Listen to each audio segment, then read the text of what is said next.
Welcome to The Lion and the Shadow, Idi Amin's Life and Legacy. This story is read by me, Mugisha, and produced with Bantu Studio. Join us as we continue the journey, chapter by chapter, exploring the rise, reign, and fall of Idi Amin. Narration, Chapter 4. The years after independence were fragile for Uganda. The young nation was still learning how to govern itself, and deep divisions threatened its unity.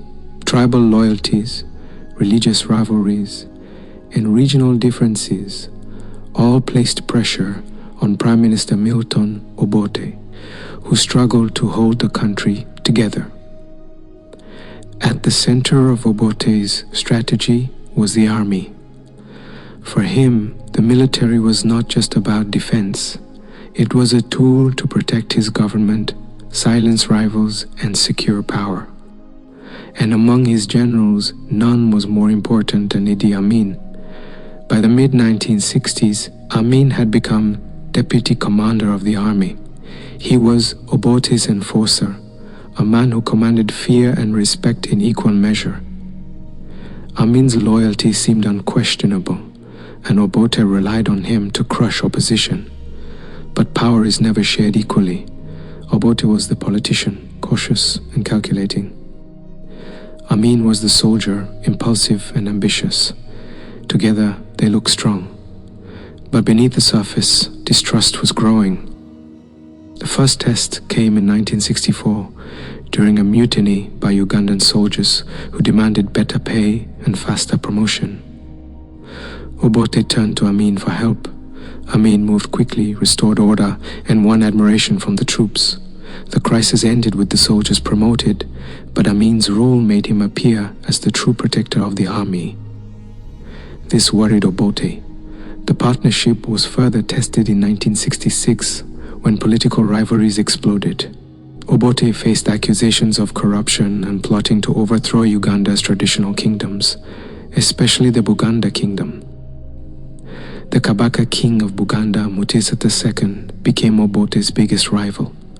Once again, Obote called on Amin. In a dramatic operation, Ugandan troops under Amin's command stormed the Kabaka's palace in Kampala. Gunfire echoed through the city as soldiers surrounded the royal grounds. The Kabaka barely escaped, fleeing into exile in Britain. The kingdom was dismantled and Obote consolidated power. The raid cemented Amin's reputation as a man who would do whatever it took to enforce orders. To Obote, it was proof that Amin was loyal.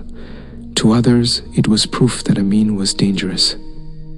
In the aftermath, Obote suspended the constitution, declared himself president, and began reshaping Uganda into a one-party state. But while Obote's political power grew, Amin's military power expanded even faster. He gained control over more soldiers, more weapons, and more influence. He also began building personal loyalty by recruiting heavily from his own ethnic group and from soldiers in northern Uganda. Behind closed doors, suspicions deepened. Obote feared that Amin was becoming too powerful. Amin, meanwhile, sensed that Obote no longer trusted him.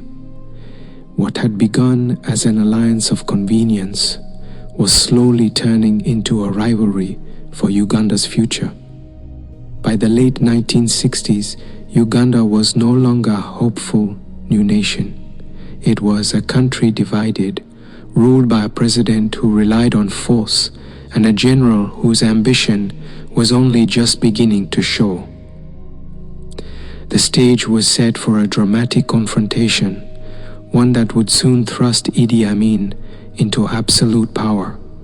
This has been Chapter 4, Allies and Rivals from the Lion and the Shadow, Idi Amin's Life and Legacy. Read by me, Mugisha, and produced with Bantu Studio.